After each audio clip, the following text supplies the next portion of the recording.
বিসমিল্লাহির রহমানির রহিম।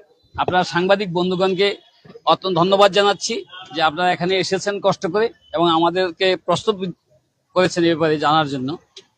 আমি একটা বিষয় স্পষ্ট করতে চাই আপনাদেরকে, মনিরুল হক ছাক্কু দীর্ঘ রাজনৈতিক পথ পরিক্রমায় জনগণের ভালোবাসা নিয়ে, জনগণের ভালোবাসায় সিক্ত হয়ে তিনি বারবার নির্বাচিত হয়েছেন। পৌরসভাতেও নির্বাচিত হয়েছিলেন, কুমিল্লা সিটি কর্পোরেশনের সৃষ্টিতে দুইবার করে নির্বাচিত হয়েছেন। উনি জনগণের মতামতকে কখনোই উপেক্ষা করেন নাই। অতএব যখন যা সিদ্ধান্ত নেন তিনি জনগণের সাথে আলোচনা করে জনগণের মতামতের প্রতিফলন ঘটান তার কাজের মাধ্যমে। আমি এটাই বলতে চাই। অবশ্যই প্রত্যেকটা বিষয়ই জনগণের মতামতের উপরে নির্ভর করে, তাও আমরা সিদ্ধান্ত দেব। আপনারা জানতে পারবেন জনগণের সাথে আমাদের যোগাযোগ চলছে, আলাপ আলোচনা চলছে পরিস্থিতির মুখে।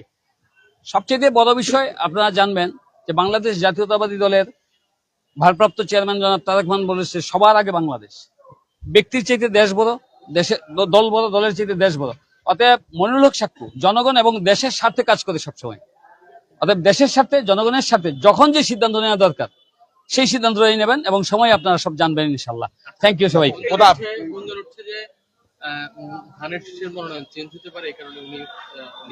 না, এইটা তো গুঞ্জন বিভিন্ন রকমের হতে পারে।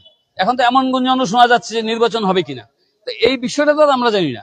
মোট কথা হচ্ছে একজন রাজনৈতিক নেতা হিসেবে প্রতিটা মুহূর্ত জনগণের পাশে থেকে জনগণের মতামতের মূল্যায়ন করে সেইভাবে এগিয়ে যাওয়া। যখন যা সিদ্ধান্ত আসে, পরিস্থিতি যখন যা আসে, সেটা তো মোকাবেলা জনগণকে সাথে নিয়েই করবে। এটা তো নির্বাচনটা এমন একটা বিষয়, গণতান্ত্রিক পদ্ধতিতে যে কেউ নির্বাচন করতে পারে।